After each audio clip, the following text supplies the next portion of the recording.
All right. Frieza is a literal cosmic tyrant who treats genocide like a corporate business meeting, but Majin Buu, on the other hand, is a chaotic pink nightmare who will turn you into a piece of chocolate just because he had the late night munchies. So when we debate who has the higher power level, it's not really about that. It's looking at two characters and how they function on the battlefield, because one, on the other hand, is pure business, and then the other one, on the other hand, is absolute madness. So let's go ahead and start with the galactic tyrant of Universe 7, which is Lord Frieza. And Frieza might honestly be responsible as well for the low mortal rating. I think, didn't they confirm that earlier in Dragon Ball Super? Frieza's a big part of that. Well, Frieza and Beerus combined. Regardless, Frieza fights with this cold, calculated precision of a guy who knows he is genetically superior to everyone else in the room. He steps on the battlefield, his posture, his royalty, even keeping his arms crossed, that smug grin. He doesn't have to waste any movement in his feet unless you actually force Frieza to move. His style is built entirely on maximum cruelty and psychological torture. Frieza doesn't want to just beat you. He wants to break your spirit first. He wants to humiliate you. He wants to use blindingly fast death beams to chip away at your limbs, dragging the fight out just to watch you squirm. And if you happen to be a Saiyan, he wants you to be able to be in that position where he can call you a monkey probably 50 or 100,000 times, right? Because to Frieza, combat isn't a sport or a path to self-improvement. It is really, in my opinion, a brutal statement of authority. I think that's how Frieza, his entire existence, has treated martial arts, has treated power, has treated fighting.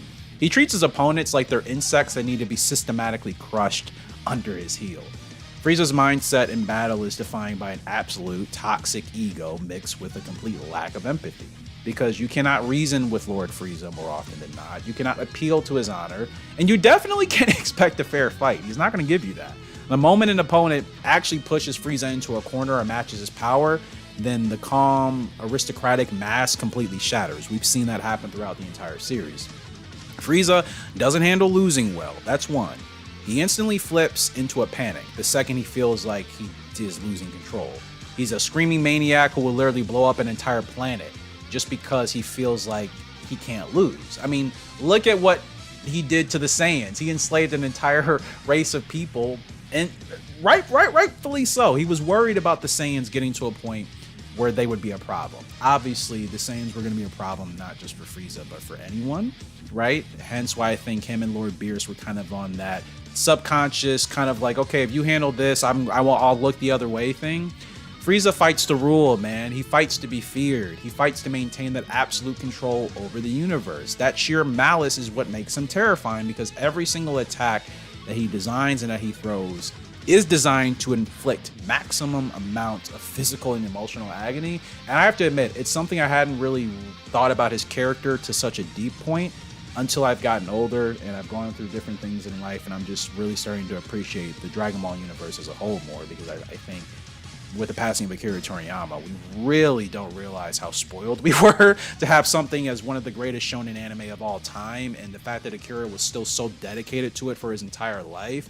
It's rare to find people that dedicated to such a big universe as Dragon Ball is. So when you're looking into the story, before we talk about Majin Buu here today, Frieza has functioned as the ultimate gold standard for the Dragon Ball villain, right? He's the benchmark of pure, unadulterated evil that completely shifts the stakes of the series from just a traditional local martial arts tournament happening down your street to a full-scale galactic survival situation that everyone has to consider. Will I even be able to be around to talk about Frieza, to talk about these things happening? You know what I mean? His role is to be that unbeatable wall that forces the heroes into a state of absolute despair, making the heroes of the show realize that their normal limits will not cut it out. And for most of the case, that's exactly how it's gone under Lord Frieza's leadership and his control. What does Majin Buu have to say about this? Because unlike Frieza, who is cold, corporate dictator, essentially, right, systematically dismantling his opponents on the battlefield, Majin Buu fights like a hyperactive toddler who was given the power to destroy a solar system. Slightly scarier, he has absolutely no concept of martial arts stances, strategy, traditional combat discipline. Those things don't really exist in the Majin Buu mindset, because when Buu steps onto the battlefield, he might be sleeping, he might be dancing, he might literally be pounding his chest like a gorilla, because Majin Buu's style is built entirely on bizarre, elastic biology and instant regeneration, again, which makes him a total nightmare to fight for about anyone in the entire Dragon Ball multiverse. He will let you blast a massive hole right through his stomach, just to laugh in your face. He'll instantly snap back together after you did that. He'll use his own detached flesh to strangle you in about a million different ways. And on top of all this, Majin Buu considers fighting really not even as a serious conflict, in my opinion. I think Majin Buu literally sees martial arts as just a giant playground where he can either turn his opponents into candy or copy their strongest techniques after seeing them use it for the first time. That's insane. This is why I think Majin Buu's mindset is very unpredictable and why he's such a hard fighter for anyone to face, because it's such unpredictable madness with Majin Buu, driven by raw emotion. If in his fat form he's just looking for a snack and a good laugh, then that's what he's gonna do. But if he gets frustrated or if he shifts into his pure kid form, then all the reasoning is going to fly out the window. And then he becomes a mindless force of destruction that you don't want to be anywhere near the vicinity of. You can't talk to him, you can't bargain with him, and you definitely cannot predict what he's going to do next, because not even Majin Buu knows what he's going to do next. He doesn't fight for a throne, he doesn't fight for a title, he doesn't fight for revenge, he doesn't care about, ruling anything. He does things and destroys things simply because it feels good in the moment.